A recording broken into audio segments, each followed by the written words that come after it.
everyone. Now in this lecture we will study our next point of the relation, that is properties of relations.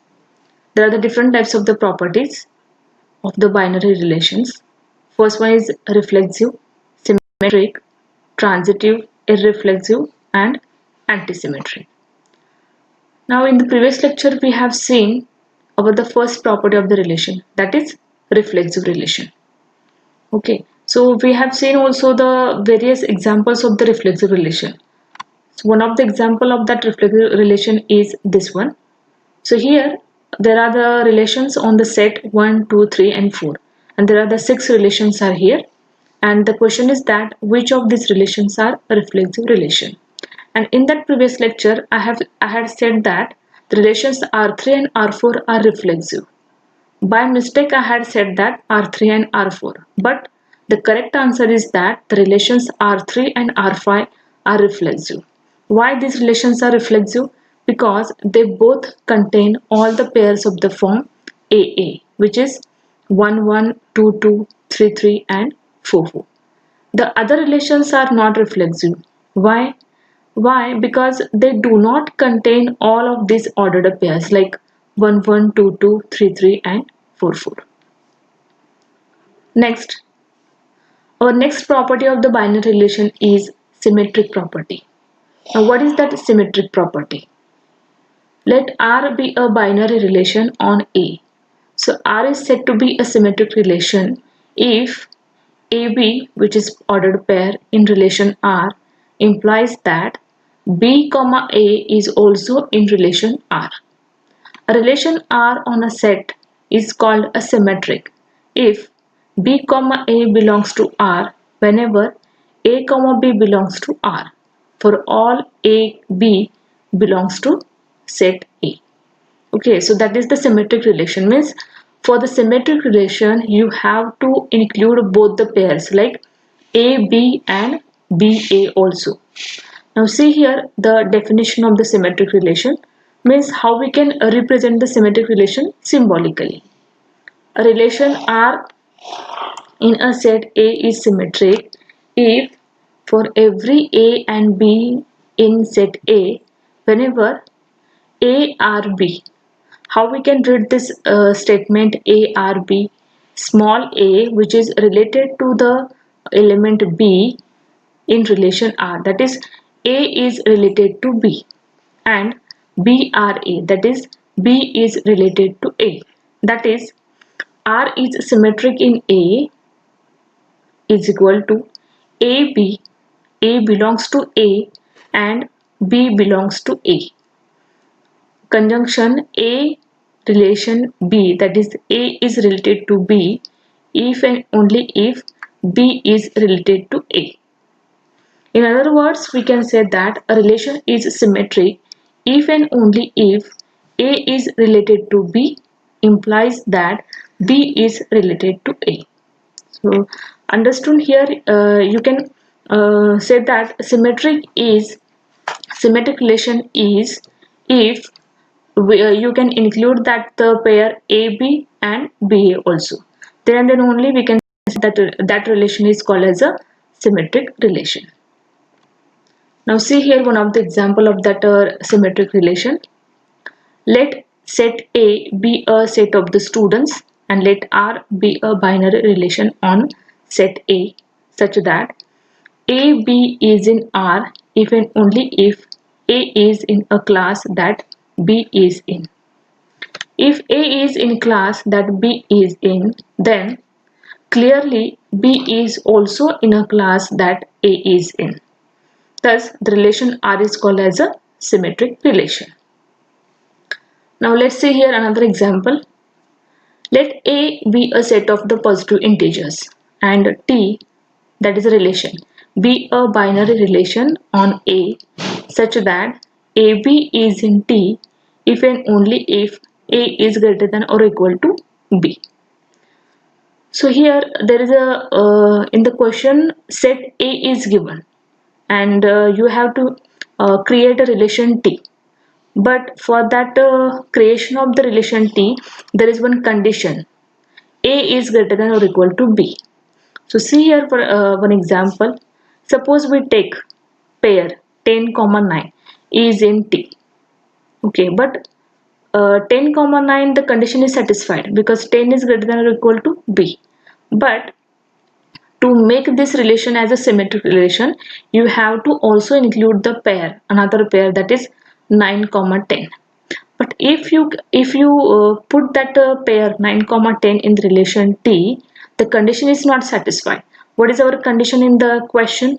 The condition is that A is greater than or equal to B, but 9 is not greater than or equal to B. That's why we can't include that 9 comma 10 pair in our relation T. That's why the condition of the symmetric relation is not satisfied here. That's why we can say that T is not a symmetric relation. Okay. Now let's see here our previous example, which we have seen in our previous lecture also. At that time we are taking that example for our reflexive relation. Okay, now the same example we are taking for our symmetric relation. In the previous example we have said that which of these relations are the reflexive relation. Okay, so let's revise here some points about the reflexive relation. uh, when we call that relation as a reflexive relation, when our condition A is satisfied, then and then only we can say that relation is called as a reflexive. Like suppose in this example 1 1 2 2 3 3 and 4 4, if these pairs are included in our relation, then that relation is called as a reflexive relation. Now see here the same example here, but what is the question? The question is here that which of these relations are the symmetric relation. Okay, and what is the condition for the symmetric relation? Suppose A and B is the pair in the relation, then B comma A is also the pair included in that relation. Then and then only we can say that that relation is called a symmetric relation. Now see here the solution of this example. The relations R2 and R3 are called as symmetric. Why? Because in each case B comma A belongs to the relation whenever A comma B does. So for R2, the only thing to check is that both 2 1 and 1 2 are in the relation. See here. For the R2, 2 1 and 1 2. See here. 1 2 and 2 1 are in the relation R2. That's why we can say that R2 is the symmetric relation. Now next, for R3. For R3, it is necessary to check that both 1 2 and 2 1 belong to the relation and 1 4 and 4 1 belong to the relation. Then that's why we can say that R3 is a symmetry. See here in the R3. There is 1 2 and 1 2 pair is present, 2 1 is also present, 1 4 also and 4 1 pairs are also present in the relation. Now, other relations are not symmetric. Why? Because they don't contain both the pairs. Which of those? A, B and B, A. Now see here in the relation R1. In the relation R1 there is a pair, there are the two pairs are exist. 1, 2 and 2, 1. But only these two pairs are present. We can't say that the R1 is a symmetric relation. Why? Because there are other pairs are also 3 4 and 4 1. For R1 we can call as a symmetric relation. There must present other pairs also like 4 3 and 1 4. So these pairs are not included in the relation R1. That's why we can't say that R1 is a symmetric relation.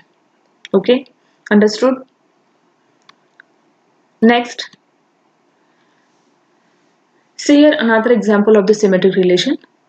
The question is that is the divides relation on the set of positive integers symmetric? Now see here, this relation is not symmetric because 1 divides 2. Okay, but 2 does not divide 1. Okay, understood here? Because to make a relation as a symmetric relation, you have to include both the pairs AB and BA also. So here 1 divides 2, but 2 does not divide 1. That's why the condition is not satisfied. That's why divides relation is not symmetric. Next, the next property of the binary relation is transitive. A relation R on a set A is called the transitive if whenever AB belongs to R and BC belongs to R, then A, C also belongs to R for all A, B, C belongs to A. So let R be a binary relation on A and R is said to be a transitive relation if A, C pair is in relation R whenever both A, B and B, C are in the relation R. Now see here the definition which we can represent as a symbolically or mathematically.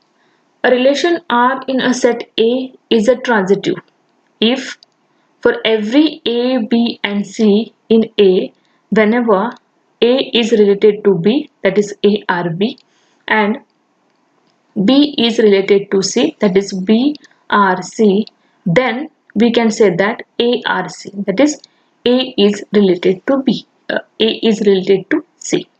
That is, R is transitive in set A when A, B, C elements, that is A belongs to A conjunction, B belongs to A conjunction, C belongs to A conjunction, A is related to B and B is related to R, then A is also related to C. Okay, so this is the transitive definition. In the reflexive relation, what we can say that A comma A belongs to R. In the symmetric relation, A comma B, then B comma A also belongs to relation R. But in the transitive relation, A comma B, B comma C, then A comma C belongs to R. So there is a difference between this reflexive, symmetric and transitive. What is that difference? In the reflexive, that is related to itself, that is A A. In the symmetric, two pairs must also present. Two pairs are present, A B and B A. In the transitive, three pairs are present, A B, B C and A C. Next, see here one of the example of the transitive relation. Let A is given A, B, C and X is a relation is given in the example in the question, that is A, AB, AC and BC. So X is called as a transitive relation. Why we can say that X is a transitive relation? Because the conditions are satisfied. What are those conditions? Set A is given A, B, C elements.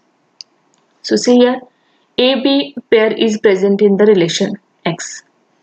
BC pair is also present in the relation X. And next one is AC.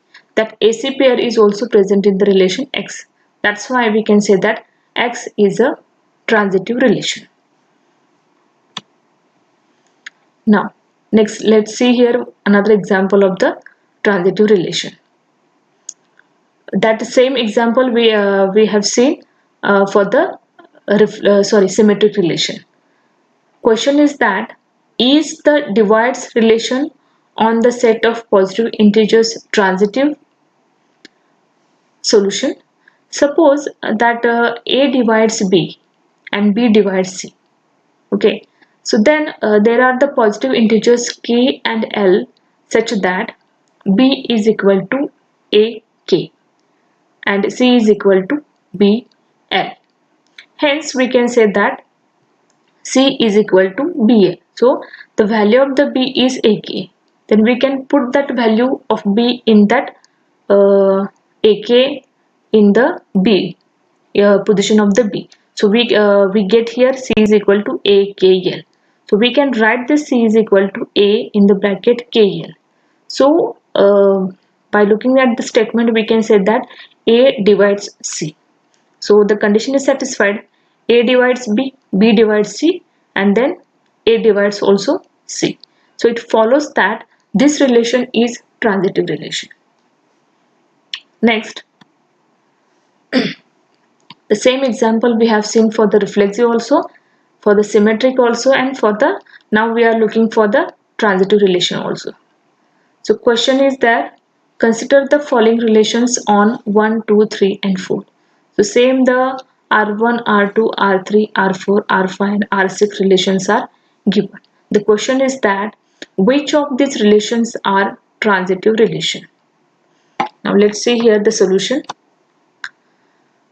The relations R4 and R5 are transitive because for each of these relations it can be shown that these relations are transitive by verifying that if AB and BC belong to the relation, then AC also does.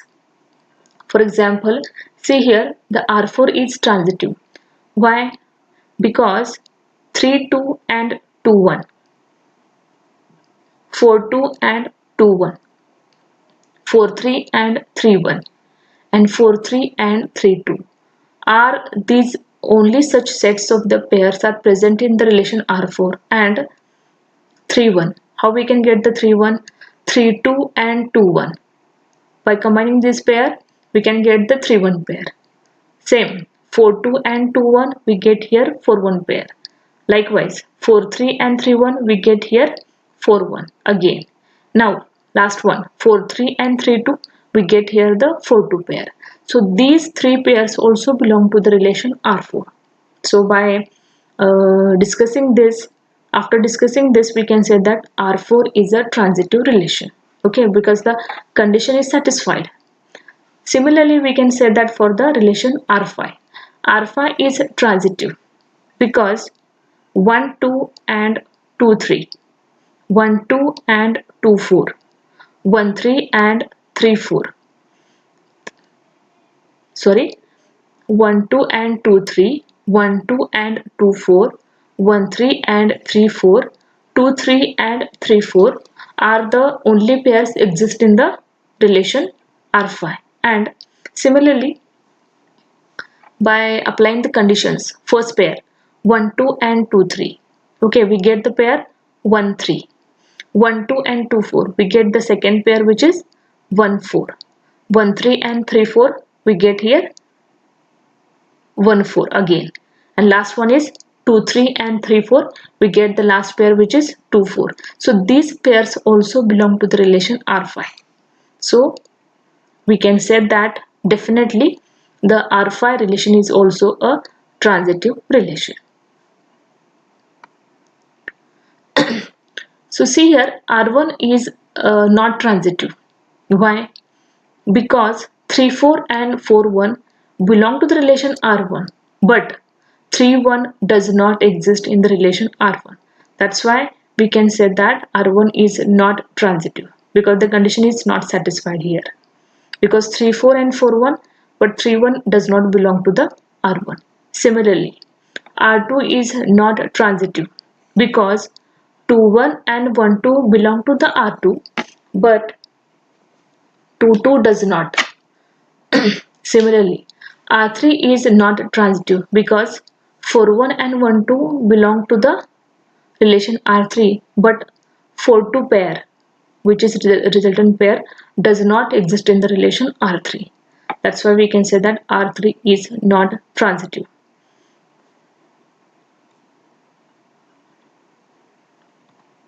Okay, now what we have seen in this lecture?